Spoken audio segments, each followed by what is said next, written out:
Welcome to food Castro. நம்ம snacks segment சூப்பராக போயிட்டு இருக்கிறதுனால அந்த ஸ்நாக்ஸ் செக்மெண்ட்டை நாங்கள் கண்டினியூ பண்ணுற மாதிரி அதே ஸ்ட்ரீட் ஸ்டைல் ஃபுட்டு தான் நான் இன்றைக்கி உங்களுக்கு செஞ்சு காட்ட போகிறேன். பாண்டிச்சேரியில் நிறைய விஷயங்கள் ஃபேமஸ். இந்த கறி போண்டா செஞ்சு காமிச்சேன் இல்லையா, அதே மாதிரி இந்த மாதிரி ஃபிஷ் பஜ்ஜி ரொம்பவே ஃபேமஸ். எறா பஜ்ஜி, முட்டை பஜ்ஜி இதெல்லாம் ரொம்ப ஃபேமஸ். எஸ்பெஷலி அங்கே ஒரு பார்ட்டி போடுவாங்க. அது இன்னும் வந்து ரொம்ப ட்ரெண்டிங்கெல்லாம் இப்போ போயிட்டுருக்கு. ஸோ அந்த ரெசிபி ஆனால் சாப்பிட்டே இருக்க பார்த்து என் ஃப்ரெண்டு டக்குன்னு சொன்னால் நல்லா தான் இருக்குது, பட் ஆனால் அந்த பேட்டர், அதாவது அந்த பஜ்ஜி மாவு இருக்கு இல்லையா, நிறைய இருக்குது. உள்ளே எறா கம்மியாக இருக்க மாதிரி இருக்குது, இல்லை உள்ளே ஃபிஷ் கம்மியாக இருக்க மாதிரி இருக்குது, இல்லைனா பிச்சனா தனித்தனியாக வந்துடுதுன்னு சொல்லிட்டு இருந்தான். இல்லைடா அது லைட்டாக வேறு மாதிரி இந்த மாதிரி பண்ணால் நல்லா வந்துடும் சொல்லி சொன்னேன். ஆனால் சொல்லலாம், ஆனால் செய்ய முடியுமான்னு சொல்லி கேட்டேன். அந்த மாதிரி கேட்டவங்களுக்கும் ப்ளஸ் இந்த மாதிரி நான்வெஜ் ஃபிஷ்லாம் செய்கிறவங்களுக்காகவும் இந்த ரெசிபி நான் டெடிகேட் பண்ண போகிறேன். இன்றைக்கி நம்ம பண்ண போகிறது என்னென்னு பார்த்தீங்கன்னா ஃபிஷ் பஜ்ஜி, முட்டை பஜ்ஜி. அந்த ஃபிஷ் பஜ்ஜியில் கொஞ்சம் ட்விஸ்ட் அண்ட் டர்ன்ஸ் இருக்கும். அதை நீங்கள் கண்டிப்பாக ஃபாலோ பண்ணி பார்த்தீங்கன்னா இதை விட ஒரு எக்ஸலண்ட்டான ஃபிஷ் பஜ்ஜி நீங்கள் எங்கேயுமே சாப்பிட்ருக்க மாட்டீங்க. ரொம்ப போர் அடிக்காமல் வாங்க எபிசோட்குள்ளே போகலாம்.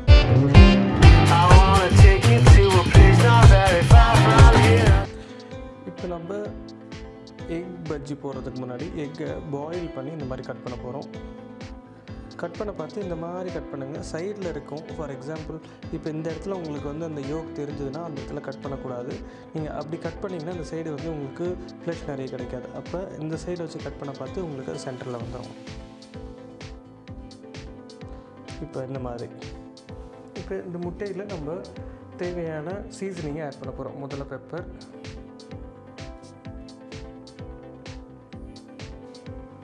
பெப்பர் சேர்த்ததுக்கப்புறம் இதுக்கு தேவையான உப்பு,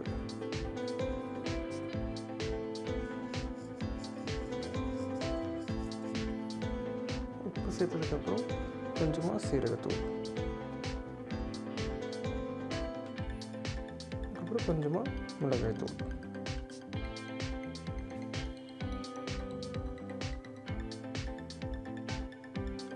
ஸோ இதுதான் நம்ம எக் சீசனிங். இதுக்கப்புறம் நம்ம பேட்டரில் போட்டு ஃப்ரை பண்ணுறது அப்படின்றத காட்டுறேன். ஸோ இப்போ நம்ம ஃபிஷ்ஷுக்கு மேரினேஷன் பண்ண போகிறோம். அதுக்கு முதல்ல நம்ம ஆயில் சேர்த்துக்கிறோம். ஆயில் சேர்த்ததுக்கப்புறம் கொஞ்சமாக இஞ்சி பூண்டு விழுது, இஞ்சி பூண்டு விழுது சேர்த்ததுக்கப்புறம் கொஞ்சமாக சில்லி பவுடர். எவ்வளோ ஃபிஷ் சேர்த்துருக்கீங்களோ அதுக்கு தகுந்த மாதிரி சேர்த்துக்கோங்க. இப்போ நான் ரொம்ப கம்மியாக தான் எடுத்துருக்கேன், அதுக்கு தகுந்த மாதிரி சேர்த்துட்ருக்கேன். எவ்வளோ சில்லி பவுடர் சேர்க்குறீங்களோ அதே அளவுக்கு மல்லித்தூள்,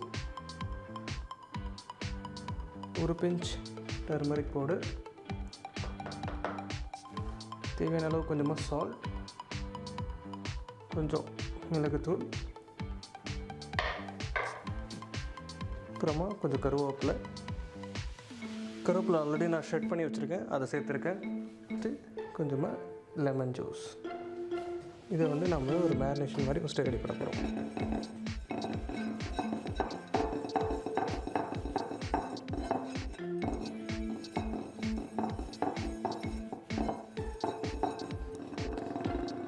இப்போ ரெடி ஆகிடுச்சு. இப்போ நான் வந்து மீனை வந்து சின்ன சின்ன பீஸாக அந்த மாதிரி துண்டு துண்டாக கட் பண்ணி வச்சுருக்கேன், எலும்பு இல்லாமல்.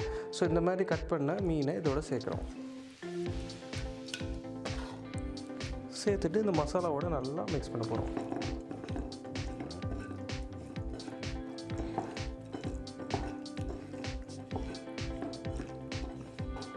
ஸோ இப்போ இந்த மீன் நல்லா மசாலாவில் பரட்டியாச்சு.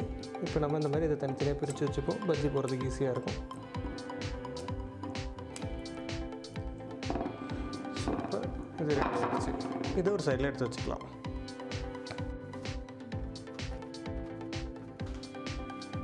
ஸோ கடல மாவு ஆட் பண்ணிக்கிறோம். கடல மாவுக்கப்புறம் அரிசி மாவு,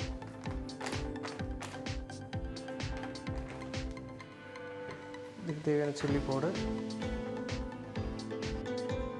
மல்லித்தூள்,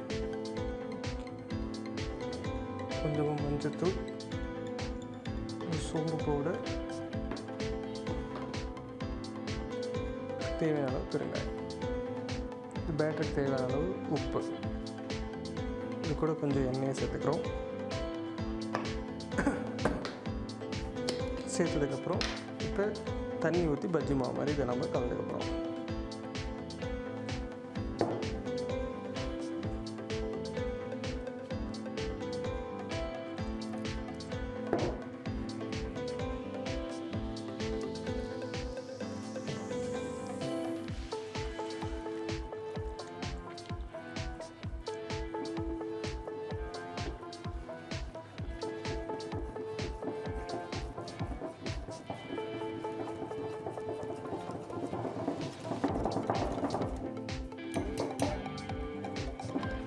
இப்போ இந்த மாதிரி பேட்டர் நம்ம கரைச்சதுக்கப்புறம் கடைசியாக இதில் தேவையான அளவுக்கு சீரகத்தை சேர்த்துக்கிறோம்.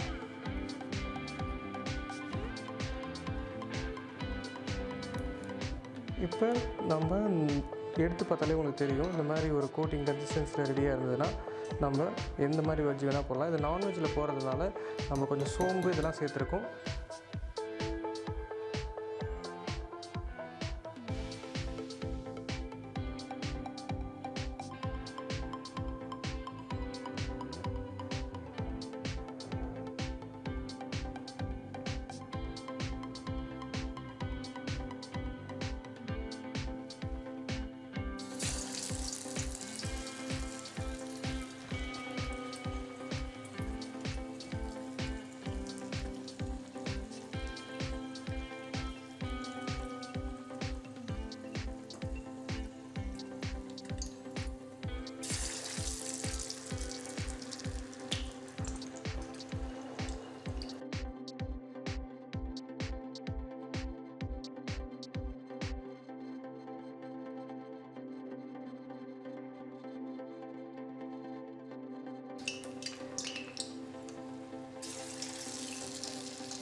இப்போ ஆல்ரெடி நம்ம ஃபிஷ்ஷை மேரினேட் பண்ணி வச்சுருக்கோம். நம்ம அதில் லெமன் ஜூஸ் போட்டதுனால இதுவே குக்காக ஆரம்பிச்சிட்ருக்கோம். ஆனால் டேரெக்டாக பஜ்ஜி பேட்டில் போட பார்த்து ஒட்டாது. அதனால் நம்ம கொஞ்சமாக கடல மாவு சோள மாவு நான் சேர்த்து வச்சுருக்கேன். அதை நான் அந்த டைமில் இது மேலே போட்டுக்கிறேன்.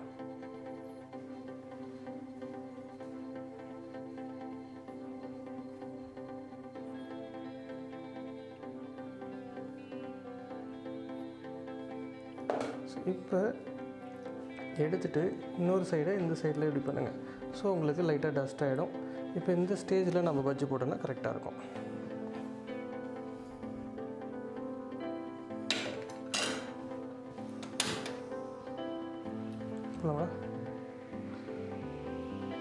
ஸோ ஃபிஷ் பஜ்ஜி போட பார்த்து மட்டும் இந்த மாதிரி எக்ஸஸாக இருக்கக்கூடிய பேட்டரை பேனில் விழிச்சிருங்க.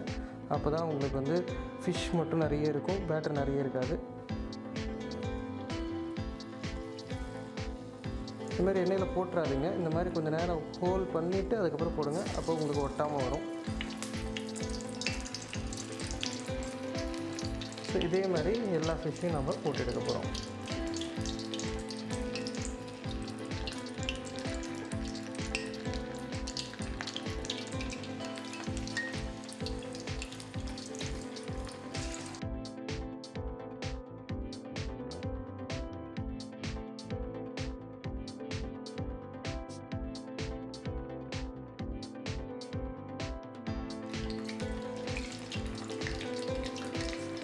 இதே மாதிரி எல்லா ஃபிஷ்ஷையும் நம்ம போட்டு எடுத்துக்கலாம்.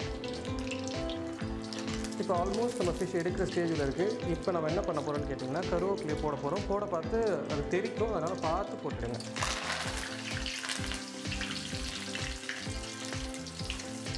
இப்போ கருவேப்பிலையும் நல்லா அது கூட சேர்ந்து குக் ஆகிடுச்சு. இப்போ நம்ம எடுத்துக்கலாம்.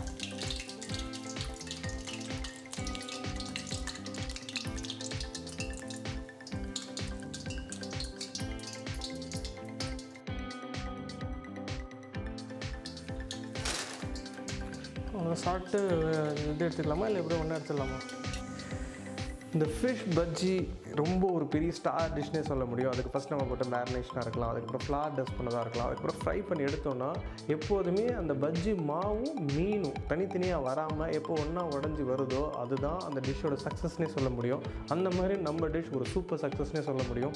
இந்த ரெசிபி நீங்கள் செஞ்சு பார்த்துட்டு உங்களுக்கு எவ்வளோ சக்ஸஸ்ஃபுல்லாக இருந்ததுன்னு மறக்காமல் எங்களுக்கு கமெண்ட் பண்ணுங்கள். இதேமாதிரி சூப்பர் எக்ஸைட்டிங் ரெசிபீஸோடு நான் உங்களை வந்து பார்க்குறேன். Until then, bye from Chef Saravanan.